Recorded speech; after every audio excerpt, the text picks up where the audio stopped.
തിരുവല്ല മേഖലയിൽ കഴിഞ്ഞ രാത്രിയിലും നേരിയ തോതിലൊക്കെ മഴയുണ്ടായിരുന്നു.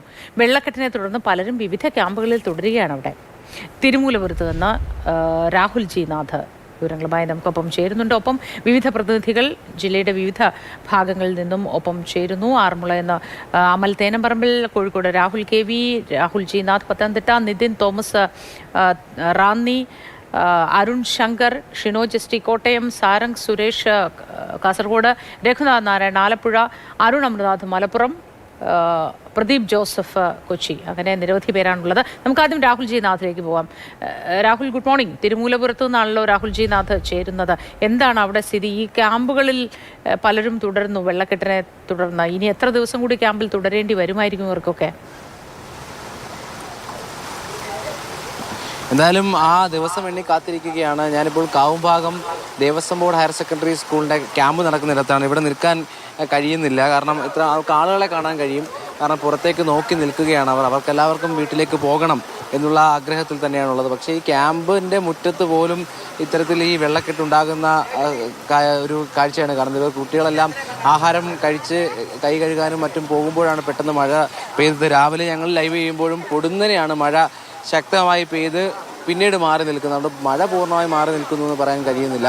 എന്തായാലും ഈ ക്യാമ്പുമായി ബന്ധപ്പെട്ട കാര്യങ്ങൾ നമ്മോട് പറയാൻ ഒരു 7ാം ക്ലാസ്സുകാരി ശ്രീപാർവതി ഉണ്ട്. അപ്പം ശ്രീപാർവതി അനിയത്തിയൊക്കെ ഉണ്ട്, ശ്രീലക്ഷ്മിയൊക്കെ ഉണ്ട്. ശ്രീപാർവതി, വലിയ ബുദ്ധിമുട്ടല്ലേ നമ്മളെ? അപ്പം കഴിക്കാൻ ഇറങ്ങിയതാണോ ഇങ്ങോട്ട്? അപ്പൊ ഈ സ്കൂളിൽ വന്നിട്ട് ഇപ്പൊ എത്ര ദിവസമായി? ക്യാമ്പിലേക്ക് വന്നിട്ട് എത്ര ദിവസമായി? ഇന്നലെ വന്നത് ഒരു ദിവസമായി. അപ്പൊ മോളിപ്പോ എത്രാം ക്ലാസ്സിലാ? 7ാം ക്ലാസ്സിൽ. അപ്പൊ എത്രാം ക്ലാസ് തൊട്ട് ഇങ്ങനെ മഴ പെയ്യുമ്പോ ക്യാമ്പിലൊക്കെ പണ്ട് കുഞ്ഞിലെ ക്ലാസ്സിലൊക്കെ ഉണ്ടല്ലേ? ഇവിടെ വരുമ്പോഴത്തേക്ക് ഈ മഴ പെയ്ത് കഴിഞ്ഞാൽ പേടിയാണോ നിങ്ങൾക്ക്? അത്രയ്ക്ക് പേടിയില്ല, ചെറുതായിട്ടുണ്ട്. ഉണ്ട്. ഈ പ്രാവശ്യം മഴ പെയ്തപ്പോ എന്താ സംഭവിച്ചത്? വീട്ടിലൊക്കെ വെള്ളമായോ? വീട്ടില് ഇവളുടെ അത്രയും വെള്ളമുണ്ട്. മോളുടെ അത്രയും വെള്ളം ഉണ്ടല്ലേ? മോളെത്രാം ക്ലാസ്സിലേക്ക് വന്നേ? മോളെത്രാം ക്ലാസ്സിലാ? 5ാം ക്ലാസ്സിലാ അല്ലേ? വെള്ളം കയറിയോ? പേടിച്ചോ? ഇല്ല. വെള്ളം മുമ്പ് മഴ പെയ്യുമ്പോ കയറുന്ന കണ്ടിട്ടുണ്ടല്ലേ? ഉണ്ട്. ഇപ്പൊ എവിടാ നിക്കുന്നേ? വലിയ ബിൽഡിംഗ്. അങ്ങ് വരെ പോണോ അല്ലേ? അവിടെ വരെ പോകുമ്പോഴത്തേക്ക് ആരൊക്കെ ഉണ്ട്? ഇപ്പം അമ്മയുണ്ട്, അച്ഛനുണ്ട്, അനിയത്തിയുണ്ട്, ഞാനുണ്ട്. ഉണ്ടല്ലേ? ഈ നടക്കുമ്പോ തന്നെ താഴ്ചയും കാര്യങ്ങളൊക്കെ ഉണ്ടല്ലേ? ഈ പറഞ്ഞ പോലെ ഇപ്പൊ എന്താ ഏറ്റവും വലിയ ആഗ്രഹം? ഈ ഇങ്ങനെ മഴ പെയ്യുമ്പോ ഇങ്ങനെയൊക്കെ മാറി നിൽക്കാതിരിക്കണം എന്നുള്ളതാണോ ഏറ്റവും വലിയ ആഗ്രഹം? എന്താ ആണോ? സ്കൂളിലൊക്കെ ഇതൊക്കെ സംസാരിക്കാറുണ്ടോ കൂട്ടുകാരോട്? എന്തോ പറയുന്നവരെല്ലാവരും ഈ ഒരു കൊച്ചിന്റെ വീട്ടില് ഒരു വീട് ഫുള്ള് വായെന്ന് പറഞ്ഞു. അവര് 2ാമത്തെ അപ്പം അങ്ങനെ പ്രശ്നമുണ്ട് ചെറുതായി. രണ്ടാമത് തന്നെ നിൽക്കുകയാണല്ലേ അവര്? കൂട്ടുകാരെയൊക്കെ വിളിച്ചോ? അവരൊക്കെ സേഫ് ആണോ അവരൊക്കെ? അതെ ആണല്ലേ? അപ്പൊ നിങ്ങൾ ഇവിടെ വരുമ്പോഴത്തേക്ക് ഈ പറയുന്ന പോലെ മഴ പെയ്ത് കഴിഞ്ഞാൽ ഇങ്ങനെ മാറണം എന്നൊക്കെ ഉള്ളത് അല്ലേ? ഇവിടെ ആഹാരമൊക്കെ കഴിച്ചോ? ഇല്ല, കഴിച്ചില്ല. ഇവിടുത്തെ തീർന്നപ്പം കടയിലോട്ട് പോകണം. ആണോ?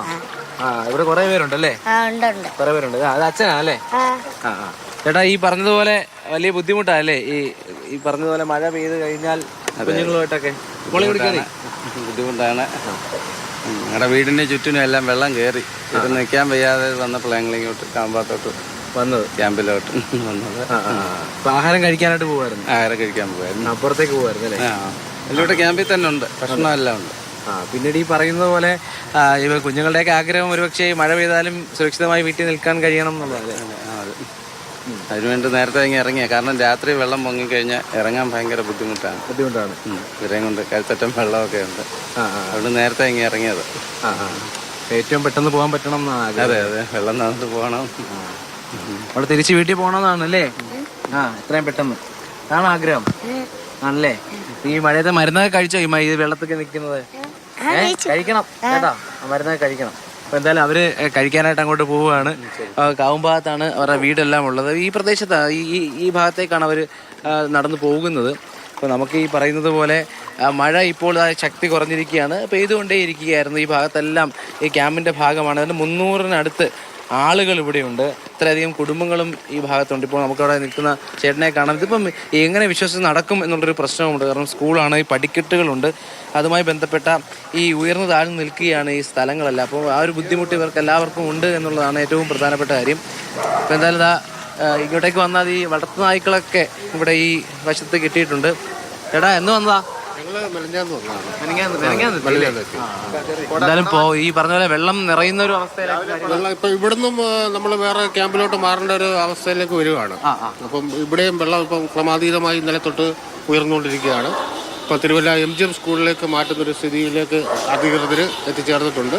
അപ്പോൾ ഉച്ചയ്ക്ക് ഭക്ഷണം റെഡിയായതിനു ശേഷം അത് കഴിച്ചതിന് ശേഷം അങ്ങോട്ട് പോകാനുള്ള സംവിധാനത്തിലാണ് എല്ലാവരും നിൽക്കുന്നത്. കാരണം ഇവിടെ ഇപ്പോൾ വെള്ളം നിറഞ്ഞു. ഇവിടെയും വെള്ളം ഇന്നലെ ഇവിടെയൊക്കെ വെള്ളമില്ലായിരുന്നു. അപ്പോൾ ഇന്നലെ ഒറ്റ രാത്രി കൊണ്ട് ഇത്രയും വെള്ളം ഉയർന്നു. വെള്ളം ക്രമാതീതമായി ഉയർന്നുകൊണ്ടിരിക്കുകയാണ്. വിവരങ്ങളാണിത്. ക്യാമ്പിലും വെള്ളം കയറുന്ന ഒരു സ്ഥിതിയാണുള്ളത്. അങ്ങനെയെങ്കിൽ ഭക്ഷണശേഷം അവർ ഉച്ചയോടുകൂടി മറ്റൊരു ക്യാമ്പിലേക്ക് മാറുമെന്നാണ് വ്യക്തമാക്കുന്നത്. മഴ ചെറിയ തോതിലാണ് ഉള്ളത് എങ്കിൽ കൂടിയും വെള്ളക്കെട്ട് ഉയരുന്നത് ഒരു ബുദ്ധിമുട്ടായി മാറിയിട്ടുണ്ട് അവിടുത്തുകാർക്ക്.